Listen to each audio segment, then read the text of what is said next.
Okay, this is part 6. Yeah. Assara pulled herself up and located the single moving thing on the field, a few feet from the first dragon. The white heat of her rage was almost palpable as she approached, though she appeared entirely calm. She dragged the sobbing, rocking figure to his feet and locked her gaze with his. Hot stone soon to be overtaken by lava. Fletching couldn't keep her gaze and tried to look away. She clamped her free hand around his jaw and forced him to look at her. "Explain," she said. "Now." She knew what had happened, and she knew what she had to do next. But she needed to hear it from him first. "Assara, no, I didn't mean, I had to." He stammered and broke off sobbing. Assara remained impassive. "They were jealous of our power, what we built together. They came like all the others, without warning and in such a large number. They meant to kill me and take our knowledge, I know it, and the way they stared, the way they looked at me. It was all I could do. It was what I had to do, for us, for what we built." His words slowly faded back into sobs. Assara finally let go of him and he fell against her, continuing to sob. "Be still now, beloved," she said finally. "I called them." You what?" His face was dark now. Why? Why did you call them?" Spittle frothed from his mouth, and she knew her Fletching wasn't coming back. Tears clouded her eyes as she reached out to him and soothed. "Oh, sorry. I'll fix that later. I'm sorry, my love. I'm sorry. Would that you could again hear me, but the time is lost when my words held sway with you." He calmed a little, and she took him in her arms one last time. All but one, anyway. She held him close and let her tears fall into his hair and whispered that one word in his ear. Then, "I love you," and let him slowly to the ground. Sorry, that paragraph was rough. I realize I have edits I need to incorporate. Yeah. Assara stood for a moment and looked across the field. The fire had burned out, and this time it had taken everything in her that could burn. There was almost nothing left. All that was left was a calm, sad peace and the drive to protect, but better this time. She would do it better this time. She had thought she needed the dragon's advice about stopping the atrocities, but she knew now what she had to do. Assara rose high into the air, but this time she rose not as a falcon, but as a snow-white crane. She was done with the world, but she had one final thing to offer. She flew as high into the sky as she could, and she circled around the borders of her country 3 times, weeping until the sky itself joined her and a great booming storm rolled in from the west. She summoned all the strength within herself, all the grief, all the joy, all the love, and she poured it out into the ground below her. With it she wove a great magic, a magic that knows not the force of time or weather.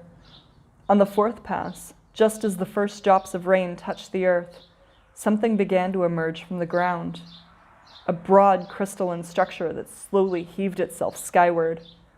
She continued to fly, day and night, and each time the structure grew a little higher. On the 9th pass, it was as high as a mountain, as smooth as glass, and as hard as the diamond it appeared to be. It was finished. The rain stopped.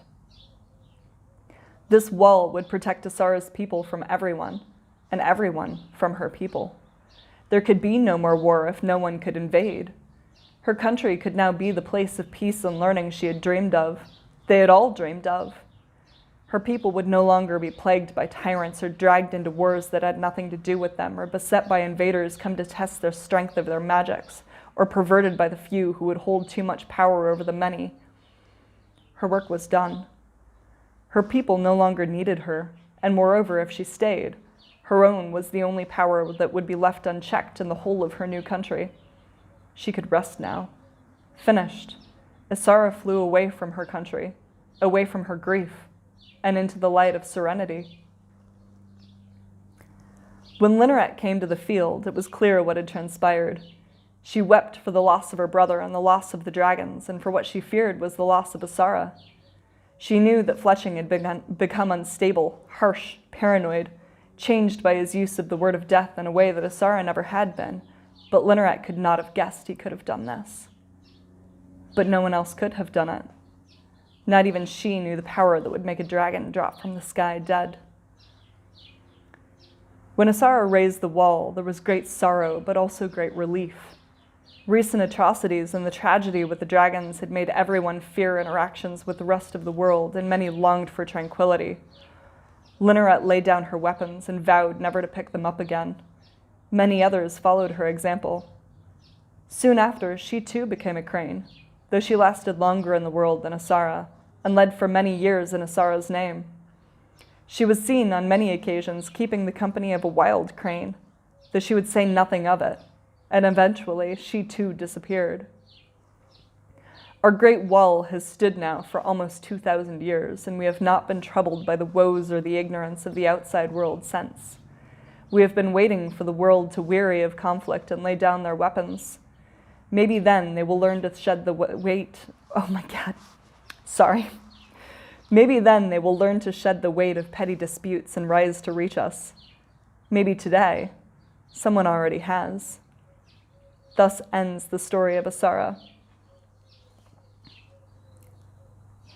And that's only 6 minutes, but we'll pause there because it's a good natural breakpoint. Okay, hope you enjoyed that. And the last couple sections,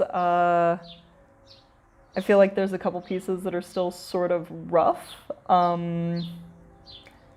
If you have thoughts about them, let me know. If you have thoughts in general, let me know, please. I would absolutely love to hear them. And the next section will be like actual normal timeline things. So that's exciting. Yeah, okay, thanks for listening.